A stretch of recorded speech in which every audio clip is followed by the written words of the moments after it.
share something with you brothers.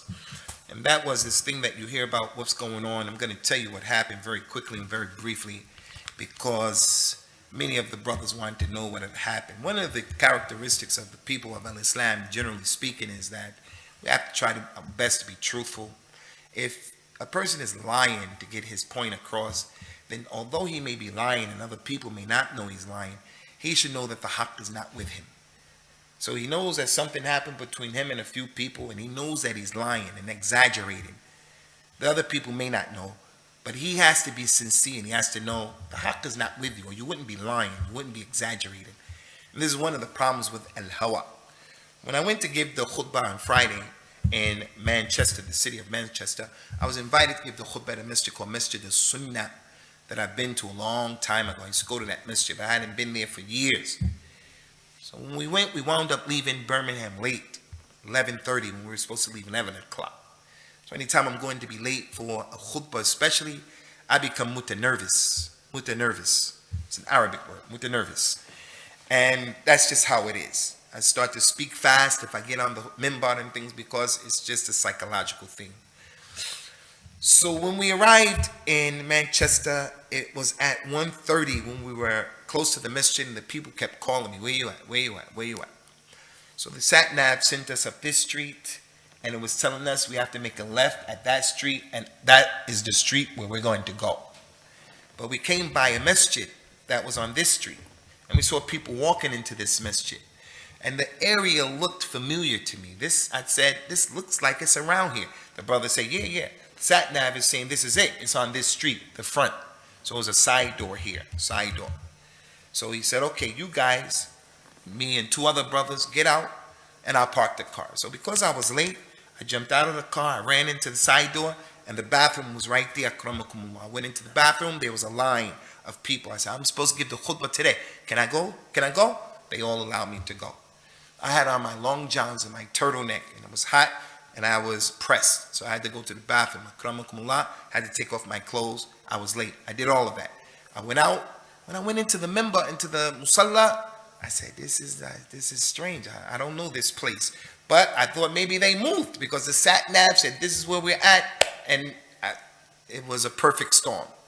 So I got on the minbar, and I started fiddling with the fan to make the fan work.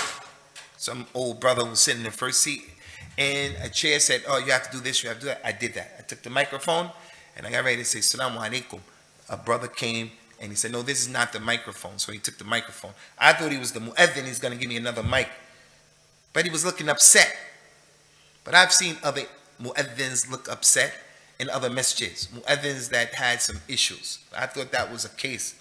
So I said, what are you upset for? Between him and me. He looked at me and he said, I'm not upset, but he was still looking upset. Then another brother came, and he came not in a nice way. And he said, what are you doing? So I thought maybe these brothers are from the general people who don't know I'm supposed to give the khutbah, I'm scheduled. So to get up and say, that's okay, but not that way. And then I realized, oh man, I must be in the wrong masjid because I don't know this place. So I said to the people, is this not Masjid al-Sunnah?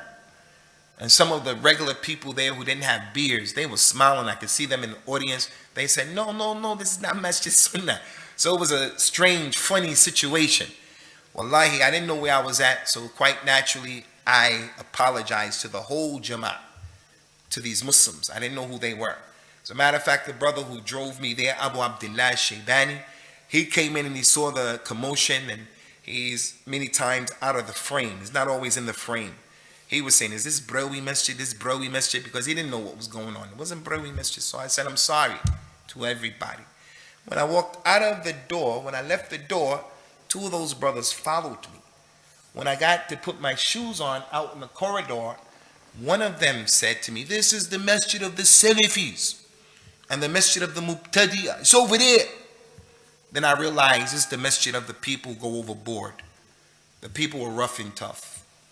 The people who, if you don't agree with them on issues, especially rulings of Sheikh Rabi and Madkhali, then they throw you outside of the Sunnah and off of the Sunnah. The Salafi of SP, the bid'ah that they're on, where they have ghulu and connecting the people with, it's me against the world, it's us against the world. We are against the world. The Martians are going to get us. The people always have to have this frame of mind. Us against the world. We are the Salafis. So I realized this was that masjid. So I said to the brother in Arabic, look, don't expose the regular people to this drama, the drama we have with each other. Don't expose. And then one of them said, Ukhruj ya walid, get out, boy. He said that to me. And then Shaitan got involved on my side. And I told him that you may know who I am, but you don't know me. You don't want to deal with me in that Jahiliyyah way. That's what I said. That's what I said. You may know who I am, but you don't know me. You don't want to deal with me in that Jahiliyyah way. So I gave them what they needed. When you say something like that, you always have to be just like the non-Muslims, these people who take your words out of context. They get anything. They're not going to say they're the first one who takes from the dictionary of bad words, mubtadi'a, walid, get out, so forth, so on. And even if you think someone is a mubtadi', then what you should do is never tell someone to get out of the masjid. And then to take the statements of the Salaf to prove you could tell people get out of the masjid. This is insanity. It's insanity. It's insanity.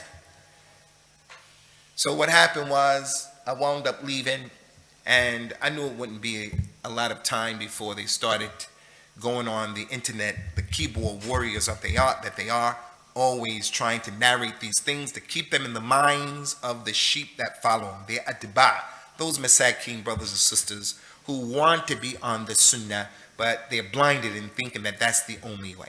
So I was really amazed at how it turned out. And I didn't read the article that they wrote, but many people were telling me what was in the article.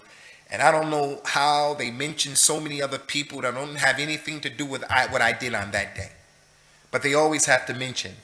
Sheikh Ahmed Najmi said that. And this went over, and they just bring names just out of the hat to keep repeating the same thing. Sheikh Ahmed Najmi, rahmatullahi alayhi, is my sheikh. I know him better than them. I know him longer than them. So they told him a long time ago, there is a person in America who supports Abu Hassan al-Ma'rabi. What should we do with him? The sheikh said, deal with him the way you deal with Abu Hassan al-Ma'rabi, who's a mubtadi'. I don't agree with the sheikh, rahmatullahi alayhi, that Abu Hassan al-Ma'rabi is a mubtadi'. I don't agree with that. But if anybody said I was a supporter of him, they're not going to bring any dalil. I'm a supporter of Ali Hassan al-Halabi. I support him, and I support what he's upon. His mistakes, we put that aside. I say that in public, and I say that in private.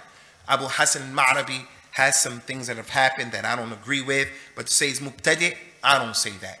I didn't see some of the ulama who I look at, like a Sheikh Abdul Muhsin al-Abad, in these affairs. And if you see that, then that's your business. So anyway, the point is, Sheikh Ahmed Najmi said, yeah, do with him what you do with Abu Hassan al-Ma'rabi. First of all, I don't support him. That's the first thing. Second of all, even if I supported him, even if I don't see him as mubtadi', because you make him mubtadi', I'm mubtadi', that's a bid'ah principle that their sheikh is upon, and they are upon that stuff. I'm going to bring down whoever doesn't bring that. The sheikh who says that, that's a bid'ah, and I'm against that. I'm bari from that. It's not from our religion. Ali Hassan al-Halabi, Sheikh Rabi says that he's a mubtadi'. Sheikh Abdul Muhsin doesn't say that he's a mubtadi'. So if he supports Ali Hassan, do you do with him what you do with Ali Hassan al-Ma'rab, Ali Hassan al-Halabi? Do you do the same thing? So Ikhwani, this stuff, we thought that it was a waste of time, but because a lot of the students wanted to know what was going on. I have some kid on my Facebook that I don't even deal with. I have people, the administrators from my Facebook. I don't deal with that Facebook that much. I send them some things, but not everything. Young brother, Sheikh, I heard something happened in Manchester. Can you tell me what happened? From a person's good Islam, leave alone what doesn't concern you. What are you talking about? He wrote a second time, Sheikh, what happened in Manchester? This is my second time asking you. Then he wrote the third time, Sheikh, if you don't answer this time, then I'm just going to believe in what they said. Who does that except young people? So the administrator had to write and say, listen, this is Abu Sama's Facebook page, but he doesn't deal with this Facebook like that. He oversees it, but he's not on the Facebook and in the Facebook. And who are you to say if you don't answer? Then I'm going to make this ruling and that ruling. So I'm only mentioning this, ikhwani, not for ida'at al-waqt, wasting your time, making you preoccupied with kalam farik, but because many of the brothers want to know what had happened. And I invoke the curse of Allah upon myself and my children, because it's to die as Jews if I'm lying. And one of the good things that happened was I had some brothers with me. Brother from Cameroon who's from Luton, and a brother from what's that place? Leamington Spa, Leamington, and the drive Abu Abdullah. And because Masjid al-Sunnah, they give the khutbah in Arabic all the time, they force some of the English-speaking people to go to that masjid, just as this Masjid Green Lane used to force people to go to SP. When the khutbah used to be in Urdu, people say, I'm not listening to that. They will leave this place and go to SP. Some of those people were trapped and they became SP. I used to at that time tell them, go where you get benefit. Now I say, don't go to that masjid because you may get caught up into that drama. But anyway, some of those regular people who were not from there, who were from Masjid al-Sunnah who were there, they witnessed what happened. But those people, they know that we don't have time to become keyboard warriors to be dealing with this stuff. This is how they stay validated. The cult, Jim Jones and those people, is us against the world. It's us against the world. The Martians are going to get us. The other people, the people of Bid'ah is going to get us, going to get us. Hey, teach the people the religion. And the guy who actually wrote that stuff, I mean, I don't want to make it personal or anything like that, but I don't know, ikhwani. Nobody threw anybody out of the masjid, and I'm not a gangster or anything like that, but I don't know what is the need of that type of language. Nobody threw anybody out of the masjid. We walked out of the masjid when we were ready to walk out. May Allah Ta'ala accept it from us and from you, ikhwani. That's what happened. هذا وصلى الله وسلم وبارك على نبينا وعلى آله وأصحابه أجمعين. السلام عليكم.